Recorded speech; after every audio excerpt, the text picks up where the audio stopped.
नमस्कार प्यारे बच्चों, आप सभी का फिर से स्वागत है गढ़वाल क्लासेज के इस एजुकेशन प्लेटफॉर्म पर। साथियों, आज हम रीट 2022 के जो महत्वपूर्ण जो क्वेश्चन हैं उनकी रेल बनाने वाले हैं, ठीक है ना, जो प्रीवियस ईयर में पूछे गए हैं। ठीक है, चलिए मोटिवेशन लाइन के साथ शुरुआत करते हैं। मंजिल ने हौसलों से कहा तेरे बस की बात नहीं, कि मंजिल ने हौसलों से कहा तेरे बस की बात नहीं, तो हौसलों ने मंजिल की आंखों में आंखें डाल के कहा कि चल झूठी तेरी इतनी औकात नहीं। चलिए, पहला प्रश्न आपसे पूछा है कि अधिगम का अंतर्दृष्टि सिद्धांत किसके द्वारा प्रतिपादित किया गया। ठीक है ना, अधिगम का अंतर्दृष्टि सिद्धांत किसके द्वारा प्रतिपादित किया, तो इसका आंसर आपका क्या हो जाएगा कि ए ऑप्शन इसका करेक्ट आंसर होगा, वॉल्फगैंग कोहलर। ठीक है ना, तो इसका ए ऑप्शन आपका करेक्ट होगा। मैं आपको आंसर एंड क्वेश्चन दोनों साथ में बता रहा हूँ, ठीक है ना।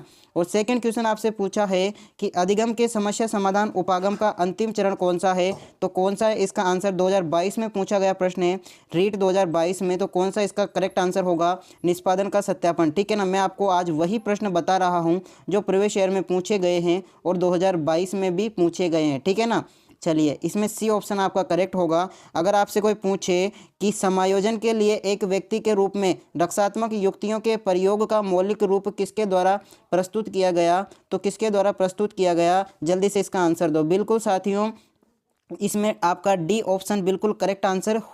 बी ऑप्शन क्या है, उल्टा सुल्टा लिख रखा है, जीन प्याजे नहीं है भाई। ठीक है ना, इसमें आपका डी बी ऑप्शन करेक्ट होगा, जो कि नीचे डी के स्थान पर लिख रखा है सिंगमंड फ्राइड है। ठीक है ना, सिंगमंड जो फ्राइड हैं उन्होंने दिया, ठीक है ना, उन्होंने प्रस्तुत किया था। अगला क्वेश्चन आपसे पूछा है कि अगर आपसे कोई पूछे कि निम्न में से कौन सा थॉर्नडाइक के सीखने के नियमों का हिस्सा नहीं है, तो कौन सा है जो इनका हिस्सा नहीं है। ठीक है ना, क्या तत्परता का नियम है, या साहचर्य का नियम है, या अभ्यास का नियम है, या प्रभाव का नियम है, कौन सा नियम है, जल्दी से इसका आंसर दो।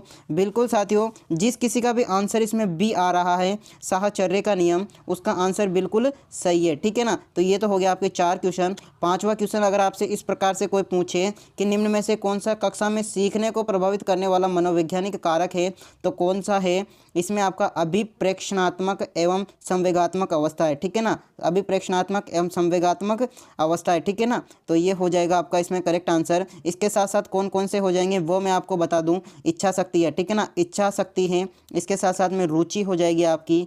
ठीक है ना, इसके साथ साथ में महत्वाकांक्षा हो जाएगी आपकी। ठीक है ना, ये आपके करेक्ट आंसर हो गए इसमें पांचों में। ठीक है ना, अगर आपसे छठवां क्वेश्चन जो आपसे पूछा गया है, अगर आपसे कोई ये पूछे कि ड्राइव टू ड्यूटी एलन के द्वारा कौन सा शिक्षण अधिगम विधि प्रस्तुत की गई, तो इसमें आपका कौन सा क्वेश्चन सही होगा। यह भी 2022 में पूछा गया प्रश्न है। ठीक है ना, तो कौन सा होगा, क्या ये सूक्ष्म शिक्षण लिखा हुआ है भाई यहाँ पे। ठीक है ना, क्या लिखा हुआ है, सूक्ष्म शिक्षण लिखा हुआ है, वो थोड़ी टाइपिंग में मिस्टेक होगी। क्या दल शिक्षण होगा, मस्तिष्क विप्लव होगा, अंतःक्रिया शिक्षण हो गया। ठीक है ना, ये टाइपिंग में थोड़ी मिस्टेक कर देते हैं ये लोग। ठीक है, तो इसमें कौन सा होगा, ए ऑप्शन आपका सूक्ष्म शिक्षण बिल्कुल करेक्ट आंसर होगा। ड्राइव डब्ल्यू एलन द्वारा शिक्षण अधिगम विधि प्रस्तुत की गई कौन सी, सूक्ष्म शिक्षण। ठीक है ना, तो ये छठवां क्वेश्चन हो गया आपका। अगर आपसे कोई ये पूछे कि अभिप्रेरणात्मक चक्र में 3 महत्वपूर्ण घटक कौन कौन से हैं, वैसे तो साथियों 4 हैं लेकिन इन्होंने पूछा है 3, तो कौन कौन से हैं, तो इसमें क्या आपकी आवश्यकता, क्या आपके अंतर्नोद व प्रोत्साहन, कौन सा इसमें करेक्ट आंसर होगा, क्या उपलब्धि अनुमोदन व संबंधन होगा, या फिर अधिगम पुरस्कार संतुष्टि होगा, कौन सा होगा, सातवां प्रश्न है।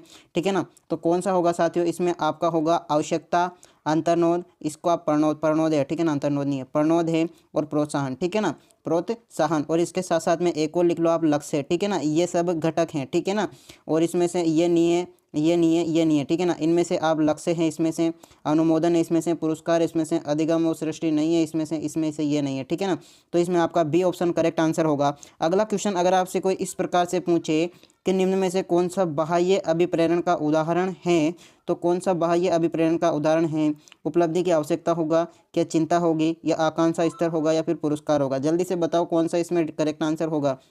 चलिए, अगर मैं आपको बताऊं कि बाह्य अभिप्रेरण क्या होते हैं, और ये मतलब, तो अभिप्रेरण 2 प्रकार के होते हैं, एक तो आंतरिक अभिप्रेरण हो गया, एक बाह्य अभिप्रेरण हो गया। आंतरिक अभिप्रेरण क्या होता है, जिसमें बालक या अभ्यर्थी जो है वो खुद के मन से कोई कार्य करता है, या फिर सोचता है, विचारता है, और खुद पर निर्भर करता है।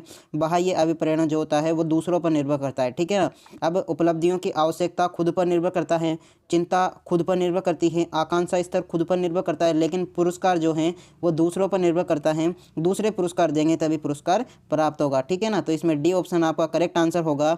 अगर आपसे कोई ये पूछे कि निम्न में से कौन सा शिक्षण के स्तरों के आधार पर शिक्षण का प्रकार नहीं है, तो क्या बोध स्तर होगा या प्रदर्शन स्तर होगा या स्पृष्ट स्तर होगा या फिर चिंतन स्तर होगा। अब देखो भाई, बोध स्तर आपका शिक्षण का है ना, ठीक है ना, स्मृति स्तर भी है, चिंतन स्तर भी है, लेकिन इसमें से एक ऑप्शन ऐसा है जो नहीं है, तो कौन सा होगा, वो प्रदर्शन स्तर आपका करेक्ट आंसर होगा। ठीक है ना। तो ये थे आज के महत्वपूर्ण क्वेश्चन। आज को आपकी क्लास कैसी लगी? अगर अच्छी लगी हो तो एक लाइक कर देना, शेयर कर देना, ठीक है ना।